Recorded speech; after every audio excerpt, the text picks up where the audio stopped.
So, when you started your career in the early 90s in Australia, winning a radio station concert with a demo tape, you were called Innocent Criminals. Why did it change to Silverchair, and why is it not capitalized? Um, we were called Innocent Criminals, and we had the name for a long time, and we named ourselves Innocent Criminals when we were about 12 years old or 13, and by the time we were 14 or 15 we kind of thought it sucked, so we got rid of it, and now we don't have it anymore. Why is it not capitalized? Like Silverchair was not capitalized. It's because it looks better. Yep. It's the only reason. It looks better. Okay. You were very young. You declared in a lot of interviews that you have done around the world, especially in the press, that you were influenced by the bands that are still playing, are still around, as Soundgarden and Pearl Jam, right? That's right. Kinda. Our main influences, like when we first started, we listened to like Black Sabbath and Zeppelin and Hendrix and stuff like that. That was like our main inspiration to play music. We were listening to Led Zeppelin on a CD player.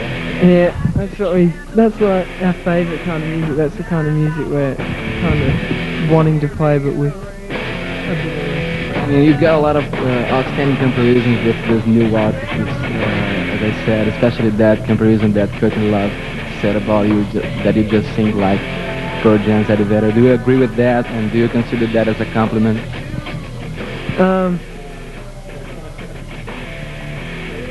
Pearl Jam are a very good band, and they deserve all the credit they get, but they're not, like, I don't find it a compliment if someone says I sing like Eddie Vedder, because I don't.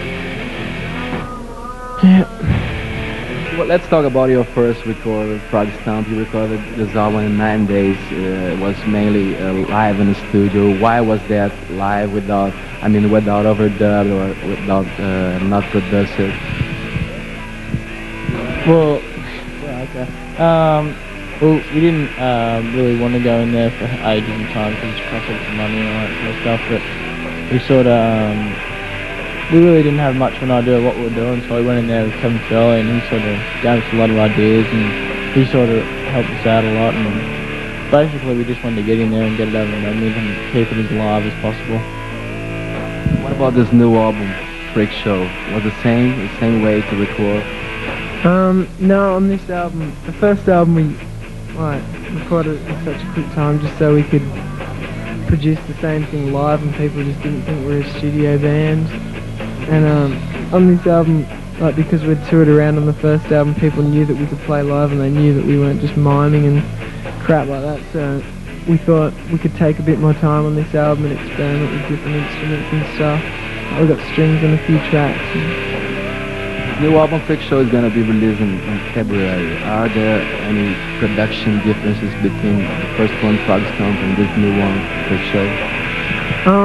Yeah, on the first album we didn't really have, like Chris said, we didn't really have much of an idea of what we wanted. We just went in there and turned all the amps up to 10 and just played.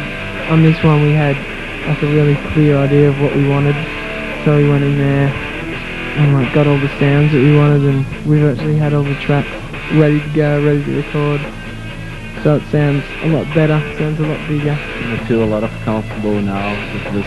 It was better than before the first one. You're more comfortable, more confident in the studio. Yeah, our playing was a lot better as well. I think like we've come a long way in how we play as well. Did you release any other video clip from the first album, Frog Stomp? No, that Frog Stomp's kind of like, we've done that now and we're focusing on a new album now. It's like, we've done the Frog Stomp stuff, now we're focusing on a new album. What about the tour that you have done with Red Hot Chili Peppers? I'd like to know how was that, and about that moment that the stripper came up on the stage, stepped on the stage, and you feel like ashamed a little bit about it. Could you tell me about this tour with Red Hot Chili Peppers and this session with the stripper? That was good fun touring with Red Hot Chili Peppers.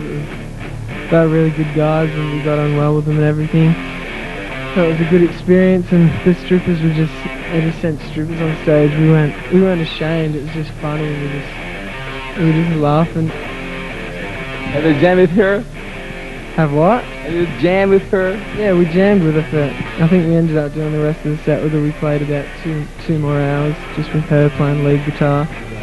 She was really good. Yeah. That to be surrounded by a lot of girls, and now I'd like to know that your fans came through with this dream. I'd like to know, how do you handle this? We're not. Yeah, it wasn't my dream. What was it? Our dream is just to play music, and we're doing it. So it's kind of. You care about girls. Yeah, but that's not the biggest deal. It's not what we. It's not what we didn't say. Oh, we want to be in a rock band, so it hits girls. we got in a rock band just to play rock music, and we're not surrounded by girls like people think. Is that true, Chris? I'd have to agree, yeah. I have to agree with that. Which was the funniest situation inside the stage, inside the show that happened with you around the world, and a lot of music that have done with years? Remember one of the funniest things on the stage? Daniel dropped his guitar and went to the toilet. That's serious? Yeah, I needed to go.